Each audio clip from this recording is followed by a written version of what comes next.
The Dark and Darker devs put out an announcement yesterday saying that the first early access wipe will be held next Monday, August 28th.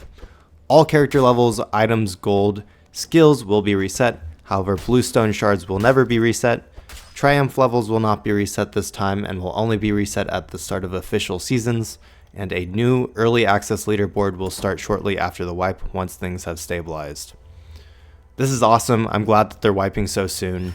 I think that it's about time. Honestly, a lot of people are pretty geared about, and they're pulling in new players, but new players are having a tough time just because everyone's so geared. So I think this is the perfect time for them to wipe, and I'm really glad that they're not waiting 6 months between wipes like Tarkov does, honestly. For Tarkov, it makes more sense. They have more content.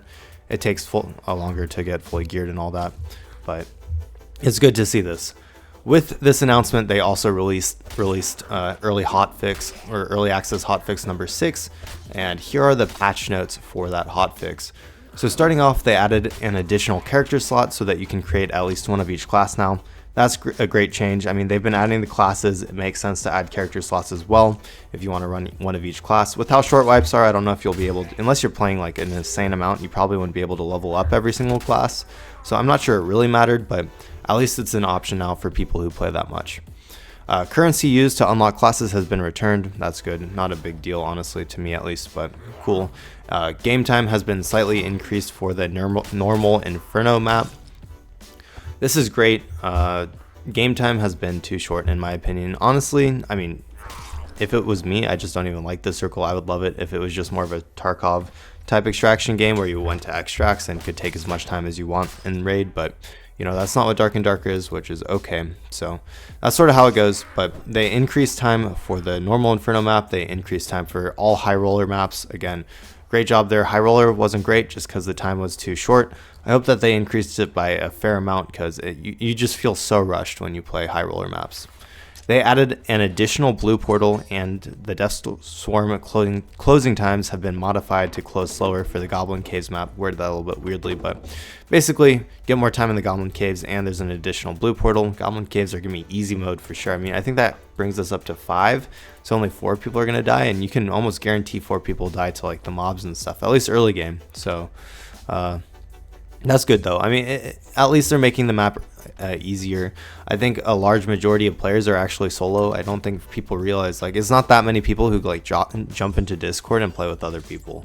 That's just a guess, so I don't know, but I think a lot of people play solo, so good change there. Shrine of Protection's physical damage reduction buff has been reduced from 30% to 15%. Nerfing shrines a little bit. I don't know how I feel about that. That's okay.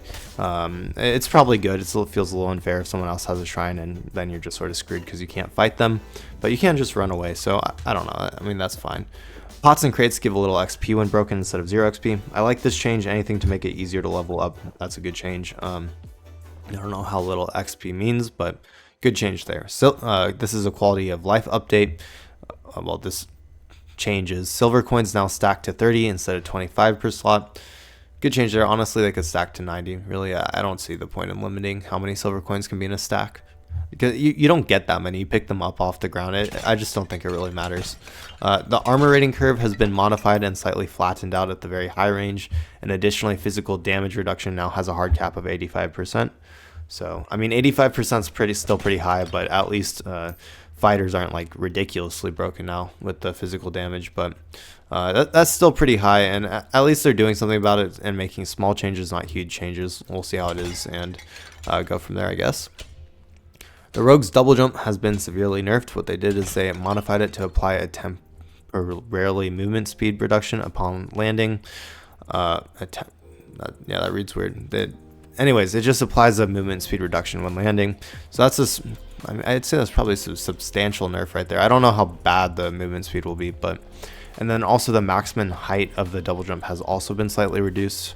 I'd assume that just means that you gotta do crouch jumping a lot more, because you could pretty much jump everywhere without crouch jumping. Now it might just be harder. I don't know how high it is, so I guess we'll just see. Rogue's weak point attack now reduces the target armor rating by 40% instead of reducing the physical damage reduction. That's interesting. I like the percent because it means that it'll actually reduce it no matter like how much armor they have. So a good change there. I think that's a buff. Maybe, I'm not 100% sure. Rogues can no longer equip the hand crossbow. That's definitely a nerf. Rogues don't have a ranged option anymore other than throwing knives, so that's a little bit rough. I don't know about like 2 nerfs in a row, both double jump and hand crossbow, but I guess we'll see. Fighters taunt ability physical damage reduction reduced from 15% to 10%, and fighters barricade gives plus 50 armor rating in defense position instead of plus 15% physical damage reduction. Really getting rid of those percentages and adding flat rates, I guess. Ranger's penetrating shot now grants 25% more armor penetration, and an error in the description has been fixed. That'll go together with something else, because now the windlass crossbow has 25% armor penetration, so I'd assume those stack upon each other. So you could get some pretty fat armor penetration with those shots.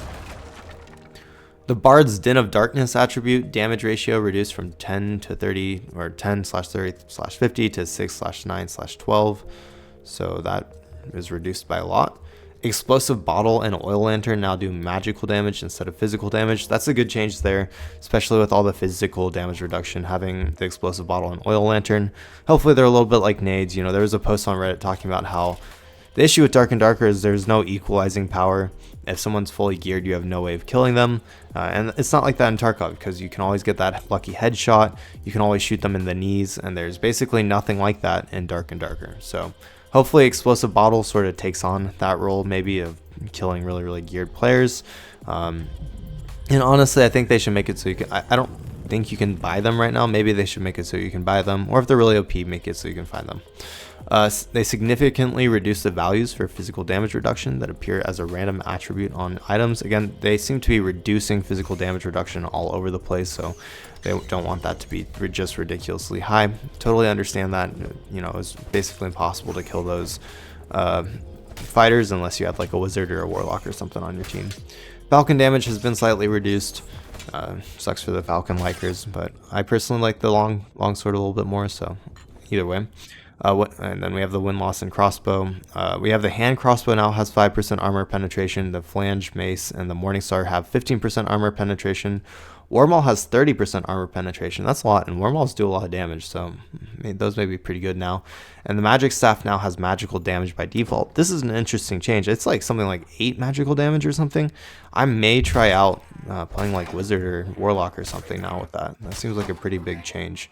And then they reduce the base projectile damage reduction values for plate armors, so they'll take more damage from rangers now. So basically a nerf to both fighters and rogues, and a buff to pretty much everyone else. I guess there wasn't really a buff to clerics. Clerics weren't really touched, actually. But yeah, and that's basically it for the patch notes for that. That was released yesterday, actually, August 22nd at 12:30 p.m. So all of those changes should be live now. And yeah, guys, if you enjoyed my covering of the patch notes and also announcing that there was a wipe coming, or covering that there was an announcement of the wipe coming, please consider hitting that like button and subscribing and hitting that notification bell so you can catch my next updates. And yeah, guys, I hope y'all enjoyed. Good luck in your raids this week. Thanks to my channel members for supporting my videos. I really appreciate it. And have a great day, y'all. I'll see you next time. Thanks for watching.